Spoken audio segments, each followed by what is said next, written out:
कर्म ब्रह्मोद्भवं विद्धि ब्रह्माक्षर समुद्भवम् तस्मात् सर्वगतं ब्रह्म नित्यं यज्ञे प्रतिष्ठितम्। वेदों में नियमित कर्मों का विधान है और ये वेद साक्षात श्री भगवान से प्रकट हुए हैं। फलतः सर्वव्यापी ब्रह्म यज्ञ कर्मों में सदा स्थित रहता है। हरे कृष्णा। भगवद गीता ओरी कोर्स में आपका स्वागत है।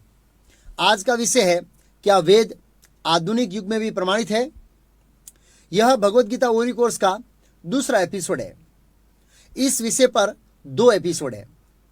वेदों पर चर्चा करने से पहले मैं पिछले एपिसोड को इस एपिसोड से जोड़ना चाहता हूं ताकि इस विषय को समझने में आसानी रहे। पिछले सेशन का विषय था परम सुख की खोज। हम एक ऐसे सुख की खोज कर रहे हैं जो अनंत हो, जिसका कभी भी अंत ना हो। लेकिन इस जगत में विपरीत होता है। ऐसा क्यों? क्योंकि भगवान को जाने बिना ऐसा सुख संभव नहीं है। फिर हम पिछले सेशन में भगवान की परिभाषा समझे थे। भगवान की परिभाषा है, प्रथम परिभाषा भगवान की, कि भगवान सुप्रीम कंट्रोलर है, परम कंट्रोलर है। दूसरी भाषा भगवान की, भगवान परम नियंता है। तीसरी परिभाषा, भगवान परम भोक्ता है। चौथी परिभाषा, भगवान परम मालिक है। इन 4 अलग अलग दृष्टिकोण से हम समझे थे कि भगवान की परिभाषा क्या है। और प्रथम सेशन के अंत में हम समझे थे कि हम भगवान को विस्तार से कहां से समझ सकते हैं, कैसे समझ सकते हैं। भगवान को विस्तार से समझने के लिए वेदों का सहारा लेना पड़ेगा। वैदिक साहित्य के माध्यम से हम भगवान को विस्तार से समझ सकते हैं। वैदिक साहित्य के माध्यम से भगवान को समझने से पहले एक महत्वपूर्ण प्रश्न होता है, क्या आधुनिक युग में भी वेद प्रमाणित है, अथवा क्या वैदिक ज्ञान वास्तव में सत्य है या मात्र कल्पना है। क्योंकि बहुत सारे लोगों की समझ ऐसी है कि संपूर्ण वैदिक साहित्य ऋषि मुनियों की कल्पना है, और एक अन्य प्रकार का वर्ग सोचता है कि अभी साइंस का जमाना है, साइंस का विकास हो रहा है, साइंस के माध्यम से नई नई टेक्नोलॉजी ढूंढ रहे हैं, इसलिए वेदों का ज्ञान पुराना हो गया है, जिसके कारण वेदों का ज्ञान अभी काम नहीं कर रहा है। उसकी कोई असर नहीं है समाज पर। हमारे पास ताजा तरोर साइंस का ज्ञान है। तो आपका क्या मानना है कि समय के साथ वेद आउटडेटेड हो जाते हैं? जैसे भौतिक चीजें होती है, उदाहरण के तौर पर पहले विंडो 8 था, फिर 9 आया, फिर 10 आया, फिर 11, फिर 12, ऐसे समय के साथ अपग्रेड होते रहते हैं। दूसरा उदाहरण एंटीवायरस का। एंटीवायरस अपडेट करना पड़ता है, नहीं तो वो काम नहीं करेगा। कुछ लोग उदाहरण देते हैं कि जैसे एंटीवायरस और विंडो का वर्जन पुराना हो जाता है, ऐसे ही वेद पुराने हो गए हैं। अब वेदों का समाज में किसी भी प्रकार का प्रभाव नहीं पड़ रहा है, क्योंकि समय के साथ सब चीज पुरानी हो जाती है। लेकिन हमें स्मरण रखना चाहिए कि वेद काल से प्रभावित नहीं होते। वेद काल से प्रभावित नहीं होते, अर्थात वेद काल के अधीन नहीं है। इसलिए वेद एंटीवायरस और विंडो की तरह आउटडेटेड नहीं होते हैं। लोग ऐसा कहते हैं कि अभी वैदिक साहित्य काम नहीं करेगा क्योंकि अभी साइंस का जमाना है। तो ऐसे लोगों से मेरा तर्क है कि वैदिक काल में हमारे बाप दादा मुंह से खाते थे, इसलिए वो पुरानी पद्धति है। अब साइंस का जमाना है। अब आप लोग नया खाने का तरीका ढूंढिए, अर्थात कान से खाइए, क्योंकि साइंस का जमाना है। क्या कान से खाने से चलेगा? नहीं चलेगा।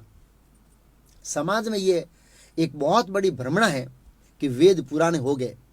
नहीं, ऐसा नहीं है। अभी भी वैदिक साहित्य पूर्ण है। इसलिए आज हम समझेंगे कि क्या आधुनिक युग में भी वेद प्रमाणित है। भगवद गीता प्राथमिक कोर्स में हम इस विषय को संक्षिप्त में समझे थे। लेकिन आज हम इस विषय को विस्तार से समझेंगे। विषय चल रहा है, क्या वेद आधुनिक युग में भी प्रमाणित है? इस विषय पर चर्चा करने से पहले मैं प्रथम छत्र से इस विषय तक कड़ी जोड़ देता हूं, ताकि हमको विषय अच्छी तरह से समझ में आ जाए। प्रथम छत्र था परम सुख की खोज। उस छत्र के अंत में हम समझे थे कि भगवान को क्यों जानने का प्रयास करना चाहिए, क्योंकि भगवान को समझने से ही हम परम सुखी हो सकते हैं।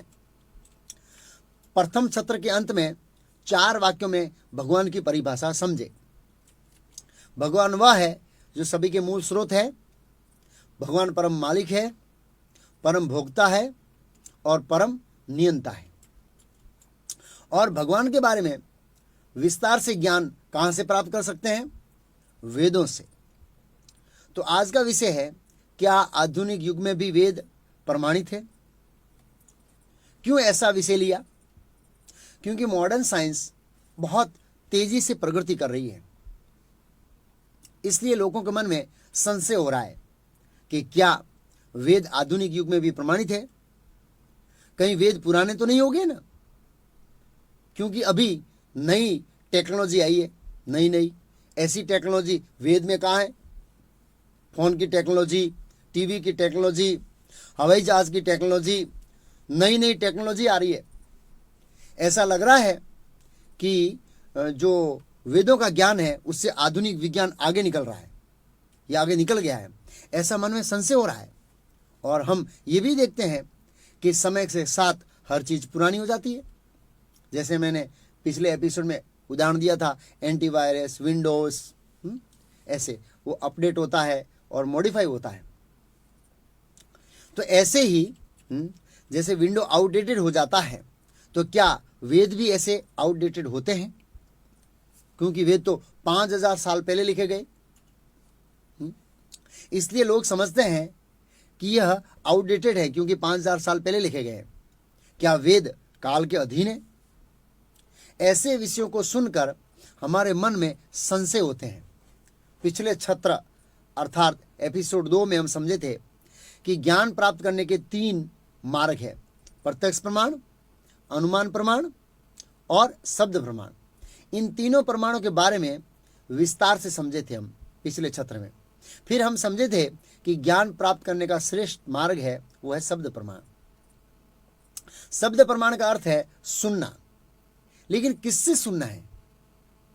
हमने चर्चा किया था कि खास करके आध्यात्मिक विषय में वैज्ञानिकों से नहीं सुनना है, टीवी से नहीं सुनना है, कथाकथित साधुओं से नहीं सुनना है, पत्रिका को नहीं पढ़ना है, तथाकथित जो व्यक्ति है, कवि लोग हैं, उनसे नहीं सुनना है, व्हाट्सएप से नहीं सुनना है। फिर हम समझे थे कि किसी भी माध्यम से हमारे पास कोई धार्मिक संदेश आता है तो पहले शास्त्रों के आधार पर प्रामाणिकता को चेक करने के बाद पढ़ना अथवा सुनना है। फिर हम अलग अलग दृष्टि से समझे थे कि कैसे शास्त्र पूर्ण है, कैसे शास्त्रों का ज्ञान हमारे भौतिक और आध्यात्मिक जीवन के लिए पूर्ण है। यहां तक हम पिछले एपिसोड में समझे थे। अब हम समझेंगे कि वेदों का मूल उद्भव अर्थात वेदों का स्रोत क्या है। वेदों के स्रोत का प्रश्न ही नहीं उठता है, क्योंकि वेद शाश्वत है। किसी के मन में प्रश्न हो सकता है कि अगर वेद शाश्वत है तो जब ब्रह्मांड का नाश होता है तो वेद कहां रहते हैं? क्योंकि शाश्वत चीज हमेशा उसका कहीं न कहीं अस्तित्व में रहती है। वो चीज वेद का कहीं तो अस्तित्व रहता है ना, वेद शाश्वत है। इसलिए जब इस ब्रह्मांड का नाश हो जाता है तो वेद कहां रहते हैं? यह गोलोक धाम का पोस्टर है, इधर दिख रहा है। इसके 4 द्वार हैं। चारों द्वारों पर अथर्ववेद, यजुर्वेद, ऋग्वेद और सामवेद पुरुष के रूप में बैठे हैं। वेद एक व्यक्ति है, उनकी शक्ति का रूप ये वेद पुस्तक है। जैसे गंगा एक स्त्री है और गंगा का पानी है, गंगा देवी शक्ति के रूप है, वो पानी है। ऐसे ही वेद हमारे जैसे व्यक्ति है, वे हमेशा भगवान के धाम में रहते हैं और भगवान की सेवा करने के लिए भौतिक जगत में ये पुस्तक के रूप में, ज्ञान के रूप में आते हैं। जैसे सभी देवताओं का स्वयं मूर्तिमान रूप होता है, साथ साथ उनकी शक्ति होती है। जैसे वायुदेव व्यक्ति है और वायु उनकी शक्ति है, ऐसे ही वेद आध्यात्मिक जगत में रहते हैं। आध्यात्मिक जगत में हर चीज चेतन है, वहां जड़ तत्व नहीं है। फिर है वेद अपौरुषेय है। अपौरुषेय का अर्थ है मनुष्य द्वारा नहीं लिखा गया। वेदों को किसी व्यक्ति ने नहीं लिखा है, अथवा किसी व्यक्ति ने नहीं बनाया वेदों को। आप प्रश्न कर सकते हैं कि वेद व्यास तो मनुष्य थे। सभी वेद जो शास्त्र है वो वेद व्यास ने लिखे हैं, तो फिर वेद अपौरुषेय कैसे हो सकते हैं? समाज में यह एक बहुत बड़ी गलत धारणा है कि सभी शास्त्र मनुष्य द्वारा लिखे गए हैं। कई बार लोग मुझे कहते हैं ये सब शास्त्र तो मनुष्य ने लिखे हैं, इसको पढ़ने से किसी को क्या फायदा होगा? अगर आपकी सोच या आपकी समझ ऐसी है तो मेरा आपसे तर्क है कि एक बार भगवत गीता और श्रीमद् भागवतम पढ़िए, आपको पता चल जाएगा कि यह शास्त्र किसी मनुष्य की रचना नहीं है। इन दोनों शास्त्रों में जो ज्ञान है वह किसी भी बुद्धिमान व्यक्ति को समझना कठिन पड़ेगा। तो भला लिख कैसे सकता है मनुष्य, लिख कैसे सकता है ऐसा ज्ञान? क्योंकि श्रीमद् भागवत में वैज्ञानिक ज्ञान है और ऐसा ज्ञान है जो मनुष्य की समझ शक्ति से बाहर है। जैसे कि भूगोल शास्त्र का ज्ञान, खगोल शास्त्र का ज्ञान, 14 ग्रह मंडल का ज्ञान, सर्जन क्रिएशन का ज्ञान, माँ के गर्भ में भ्रूण के विकास का ज्ञान, टेस्ट ट्यूब बेबी का ज्ञान, अणुबोमों का ज्ञान, टेलीविजन का ज्ञान, रेडियो का ज्ञान, ऐसे बहुत सारे विषयों का ज्ञान श्रीमद् भागवतम और बहुत सारे शास्त्रों में है। तो फिर ये मनुष्य द्वारा लिखे कैसे हो सकते हैं? आचार्यों के अनुसार शास्त्रों में जो ज्ञान है वह 3 काल के परे का ज्ञान है। शास्त्र कभी पुराना नहीं होता है। हम देखते हैं कि समाज में भगवत गीता 5000 साल से चली आ रही है। आज भी हजारों लोग भगवत गीता पढ़ते हैं। अगर भगवत गीता आउटडेटेड हो जाती तो आज भगवत गीता को कौन पढ़ता? लेकिन लाखों लोग पढ़ रहे हैं। मात्र मूर्ख नहीं पढ़ते हैं, बाकी सब पढ़ते हैं। एक बात याद रखना, वेद व्यास मनुष्य नहीं है। वेद व्यास भगवान के अवतार है, जिसका वर्णन श्रीमद् भागवतम है।